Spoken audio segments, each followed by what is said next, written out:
Good evening, Vision Recovery family. How's everyone doing tonight? Good.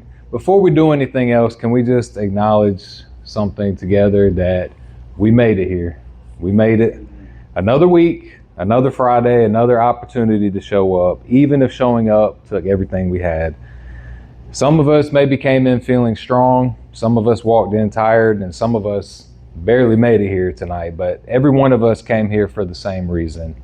Not because we carried ourselves, but because God carried us. And I'm really glad everyone could be here with us tonight. So last week we kicked off step 12 with a message that I entitled "The Gift God Put in You," and we talked about how weakness becomes wrapping.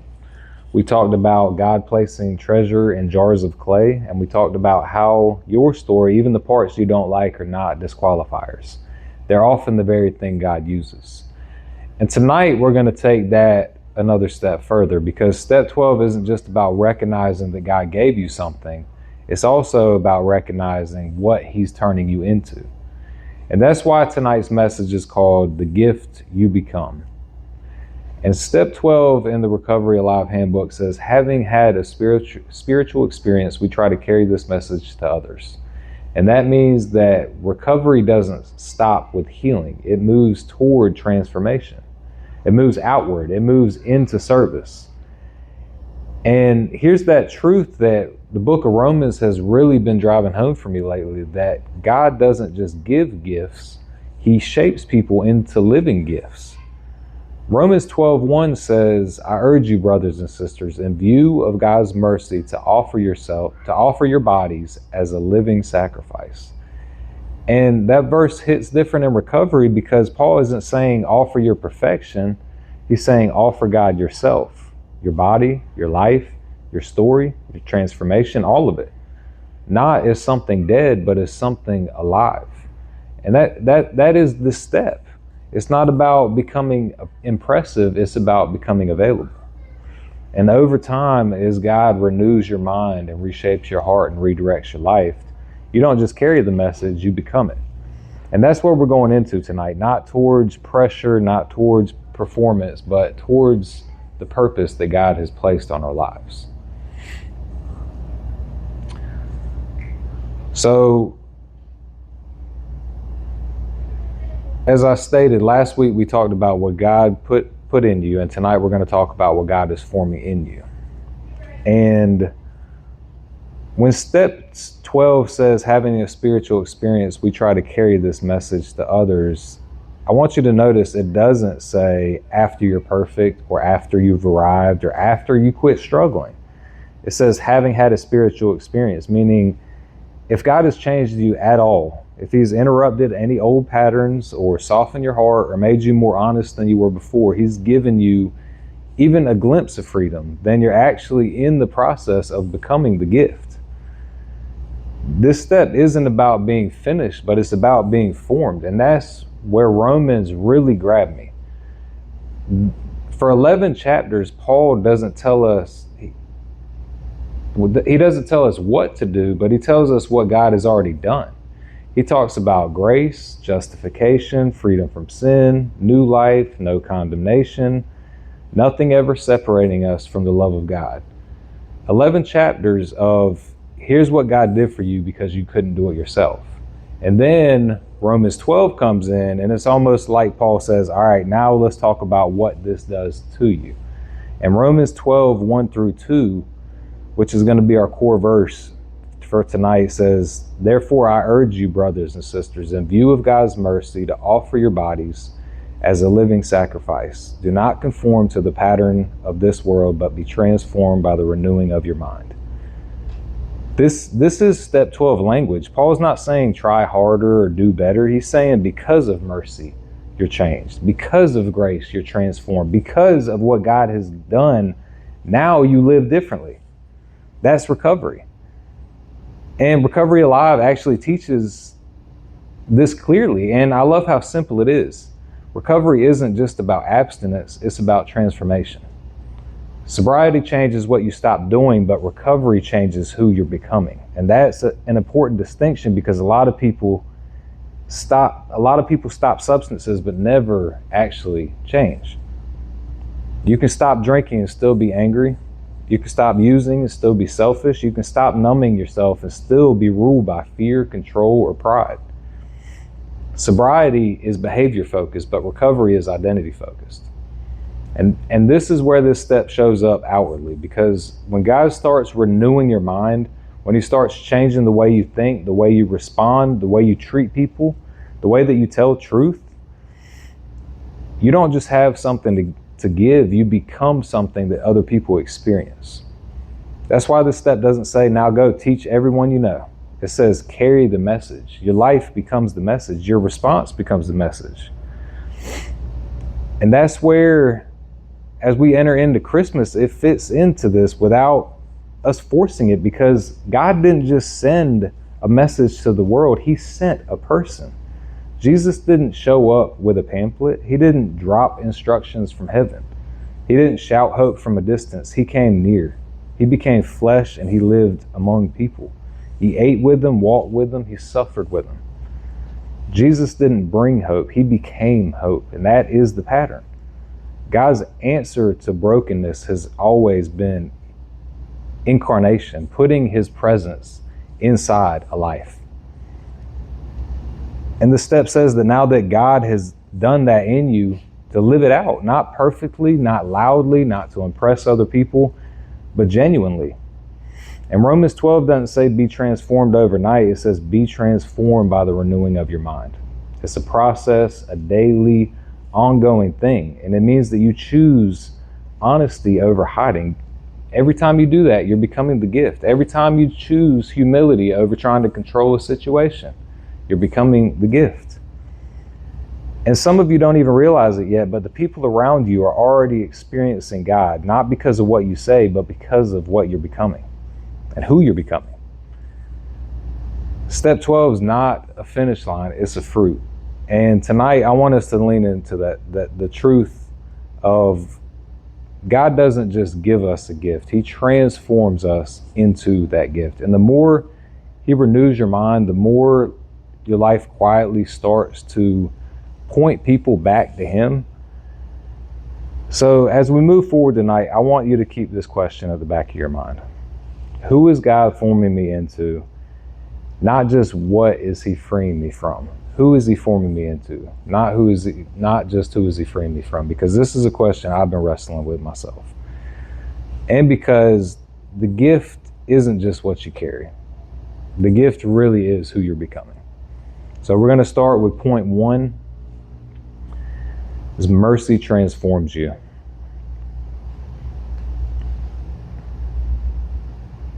So that same verse, Romans 12:1. Paul doesn't start Romans 12 with a command. He starts with a reminder, in view of God's mercy. And that phrase matters more than we realize. Paul's saying, before we talk about what you do, before we talk about how you serve, before we talk about what you become, let's make sure you're looking at the right motivation. You don't offer your life to God to earn mercy. You offer your life because you've already received it. And if we get that backwards, this step will crush us instead of freeing us. One of the biggest mistakes that people can make in this step is thinking that service is a requirement to stay saved. People might not say that outwardly, but internally you can start to believe that. It's instead a response to being saved. Paul says, in view of God's mercy, meaning you don't have to serve to prove you've changed. You don't have to serve to earn your place. You serve because mercy already rewrote your story. And that's why shame can't be fuel for this step, because shame burns hot and it burns fast, but gratitude burns steady. And recovery, the Recovery Life Handbook teaches us that service flows out of gratuity, not guilt. Gratitude, not guilt, not gratuity. Gratitude, not guilt. If guilt drives your service, you'll eventually resent it. But if gratitude drives your service, it becomes worship. Let's be honest for a moment. A lot of us learn to serve out of pressure. I owe God, or I need to pay him back, or I messed up so bad, I got to do something better. But guilt-based service always sounds like I have to, or I should, or I can't say no. And that kind of service will always lead to burnout, resentment, comparison, quiet anger, and eventually a withdrawal and isolation. It's not transformation, it's survival mode. And Paul doesn't say offer your bodies because you're afraid. He says offer your bodies in view of mercy. Mercy doesn't push you, mercy pulls you. And here's where this gets personal. When mercy really sinks in, you stop trying to punish yourself for who you used to be. Some of us are living like we're on probation with God. We believe He forgave us, but we're not sure He trusts us. So we overwork, we overserve, we overexplain, we stay exhausted, not because God asked us to, but because we don't fully believe that His mercy covers us. But Romans 12 doesn't say in view of your performance or in view of how long you've been sober. It says in view of God's mercy. Mercy means that we were guilty and He still chose us. We were broken and He stayed. We were stuck and He pulled us out. And when you finally accept that and stop serving to prove that you're worthy, you will start serving because you know who you are. And that's where Christmas quietly preaches in Romans 12.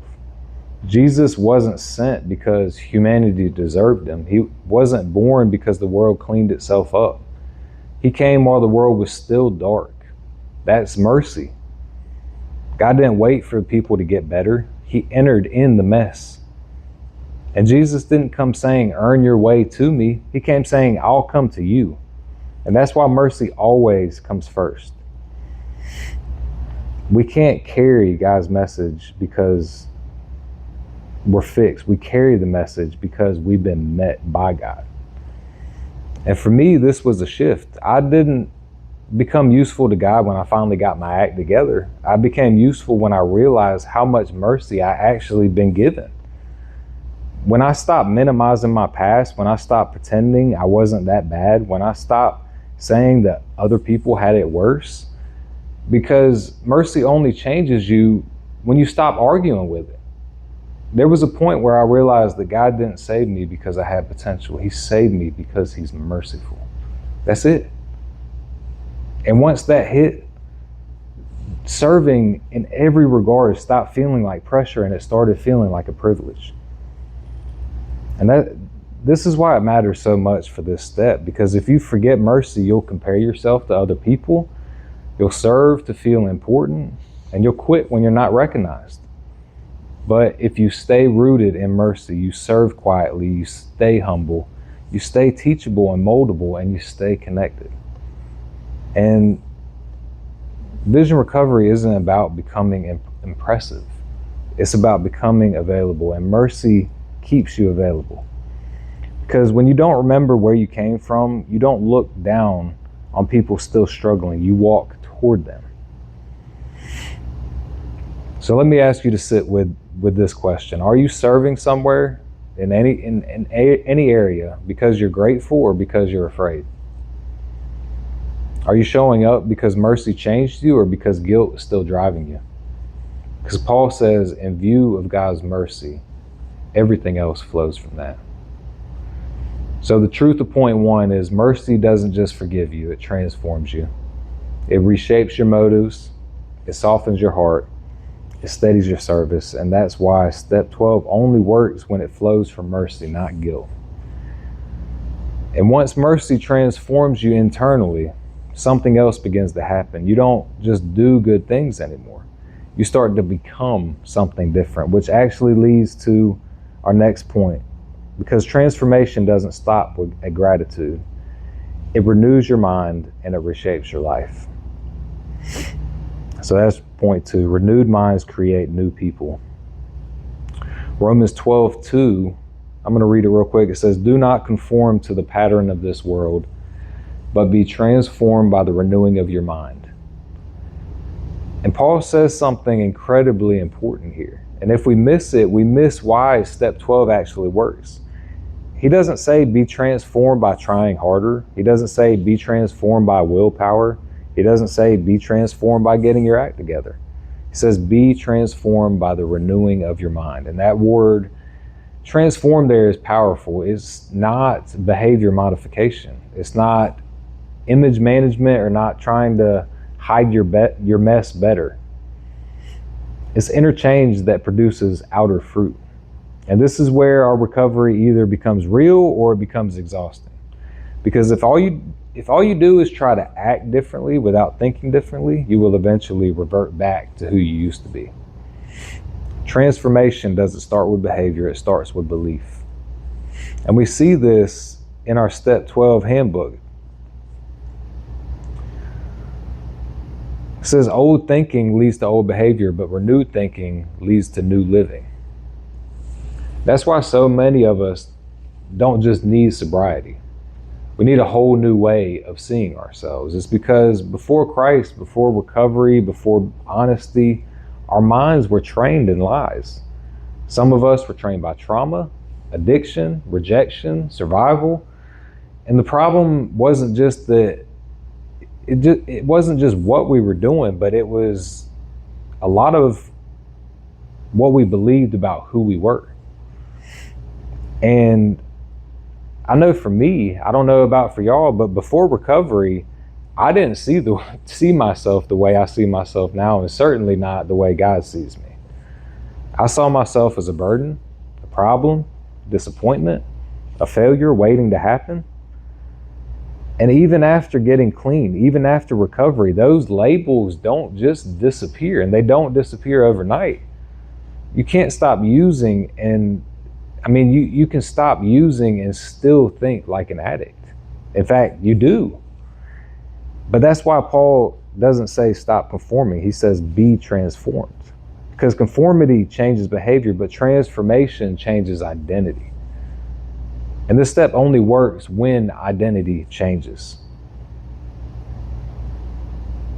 And I think that this is why this step is so misunderstood. People hear service and think, oh, more responsibility, more pressure, more expectations, more ways to mess up. I know I've thought that in the past, but this step isn't about adding weight. It's about living from a renewed mind.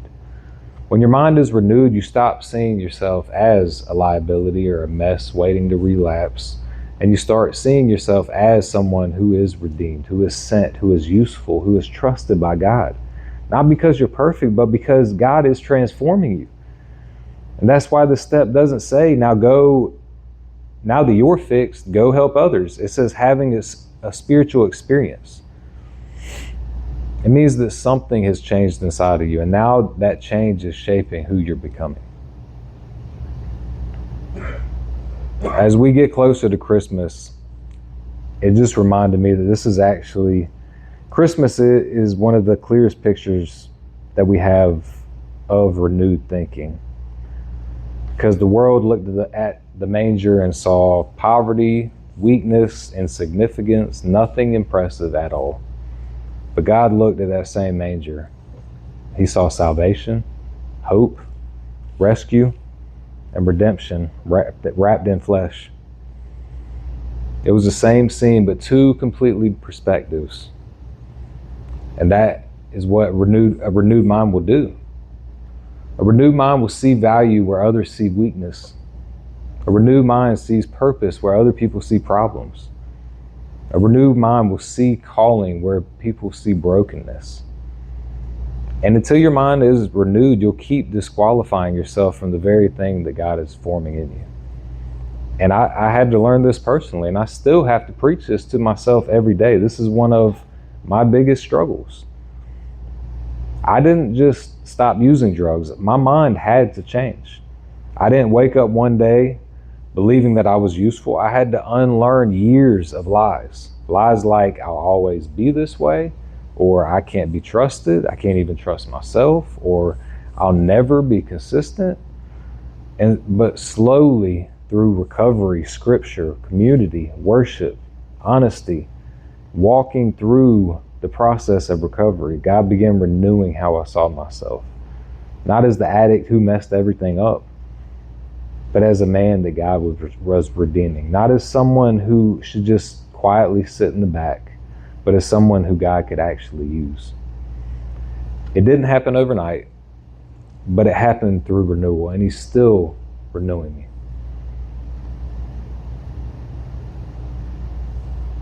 The truth is, you'll never live beyond how you see yourself. If you see yourself damaged, you'll live defensive. If you see yourself as dangerous, you'll isolate from people. If you see yourself as unworthy, you'll self-sabotage. But when your mind is renewed, you start walking differently.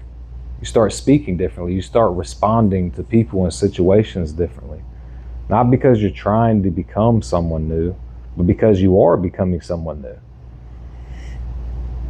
That's Romans 12:2 in action.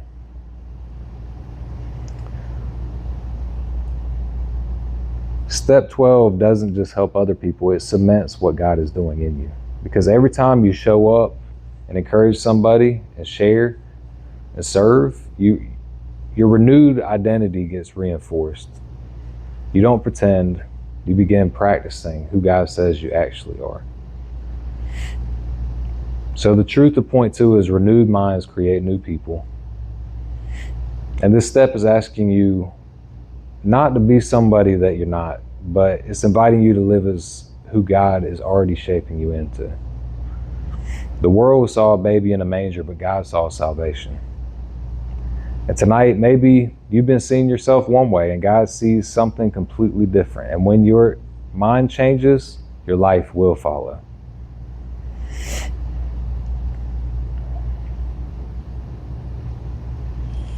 Point 3 is you become the message. Romans 15:1-2 says, "We who are strong ought to bear with the failings of the weak, not to please ourselves. Each of us should please our neighbors for their good, to build them up."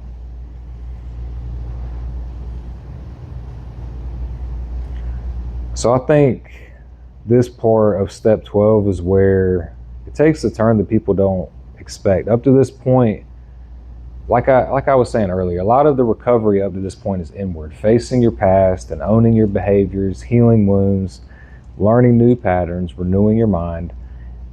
But as we turn that outward in step 12, we ask, who can God reach through you now? And that's where this truth lands so hard. You don't just carry the message, you become the message. That's what Romans 15 is showing us. Paul isn't just talking about preaching, he's talking about posture. He's talking about how a transformed life interacts with broken people. Paul says, "We who are strong ought to bear with the failings of the weak."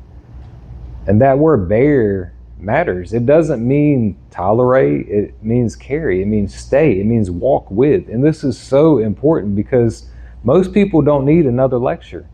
They don't need another sermon or a quote or someone to tell them what they should do. They need someone who understands. And that's why this step works. Not because we have the perfect words, but because you've lived through the pain. And that's why we don't teach to go fix people. We teach to be present, be consistent, be honest, be available, because people are changed more by proximity than perfection. Think about your own story. How many of you are here tonight because someone else showed up, listened, didn't judge, didn't rush you? I know I am.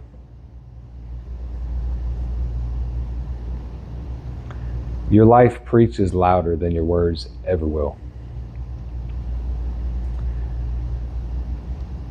Now, in real life, step 12 would look like your patience becoming the message, your honesty becoming the message, your consistency at work becoming the message, your willingness to do seemingly menial tasks.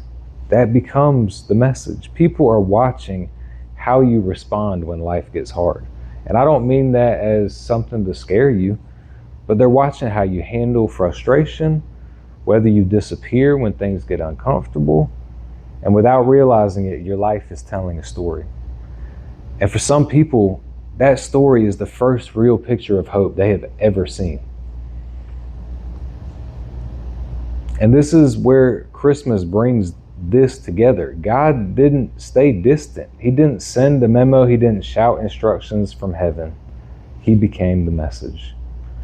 Jesus didn't talk about love. He didn't just talk about love. He went and touched the lepers. He didn't just talk about forgiveness. He ate with sinners. He didn't just talk about sacrifice. He lived it. Hope didn't arrive as a sermon. It arrived as a person. And Romans 15 doesn't say fix the weak. It says build them up. That means we don't rush people. We don't shame people. We don't expect people to be where we are. We meet them where we are. And that's hard because it costs something. And I've learned this the hard way. There were seasons when I thought that this step meant having the right answers, having it all together, being polished, sounding spiritual. But what people have needed from me wasn't answers. They needed authenticity. They needed someone who could say, I've been there, I still wrestle, I don't have it figured out, but I know God is faithful. And the more honest that I became, the more God has used it. When you become the message, though, it requires patience when you want progress. It requires grace when you want control. And it requires presence when you want to run to comforts. You don't get to clock out when it's inconvenient, but that's exactly how Jesus lived. And that's exactly why his life changed everything. So let me ask you something, and I want you to just think about this in your heart. Who's watching your life right now? Who is learning what faith looks like because of how you respond? Who's seeing God through how you treat them? You may not realize it, but you're already teaching somebody. So the truth of point 3 tonight is you're not just carrying hope, you're becoming hope. And for someone out there, your life is an answer to a prayer that they haven't even prayed out loud yet.